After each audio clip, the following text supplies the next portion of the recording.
Winterizing my JXQ-10. Running my gasifier in the winter has pretty much been a no-no up here in west central Wisconsin, where the nights get colder than 20 degrees F below zero, and we often have a couple of weeks where the daytime temperature never gets up to 0 degrees Fahrenheit.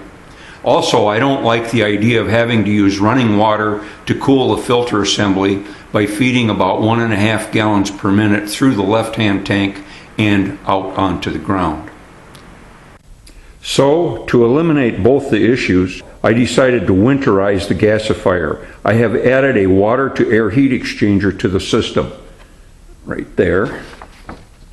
This one has about 2 square feet of surface area, and so far I haven't mounted a fan on it.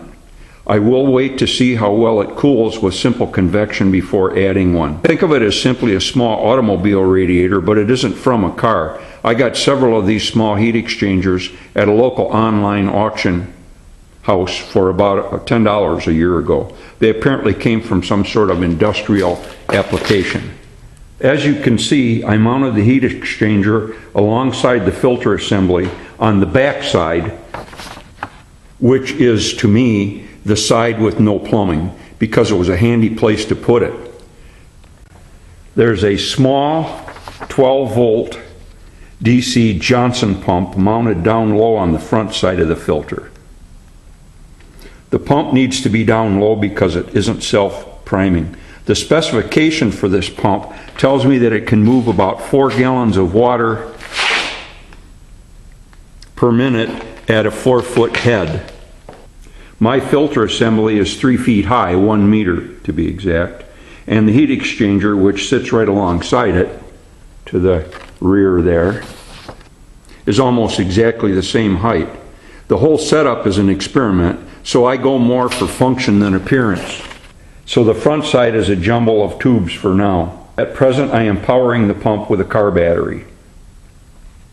All the components are connected with garden hose type connections. I did this so I could easily change things around if needed. Also, since the connections are all garden hose male, I can use the short pre-made hoses that are usually used to connect washing machines to their water supply. These hoses are rated for about 175 degree F water, so I shouldn't have any problems with them. I also added a Y valve in the circuit, right there, so I could drain the tank if needed. Some of the short connections to and from the pump, however, are clear vinyl tubing, as you can see. This allows me to make sure the liquid is flowing in the system. When nothing but the pump is running, I can hear water gurgling into the tank to help me understand that it is indeed pumping. I filled the system with a 50-50 mixture of permanent antifreeze and water. At the top of the cooling tank, there is a 6-inch standpipe.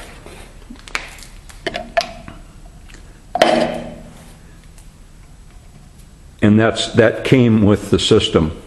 And I leave that open so there is room for expansion of the cooling fluid as it warms up. And I got this 3-inch PVC connector set up here. I can add a clear vinyl pipe if I get so much expansion that it would tend to run over.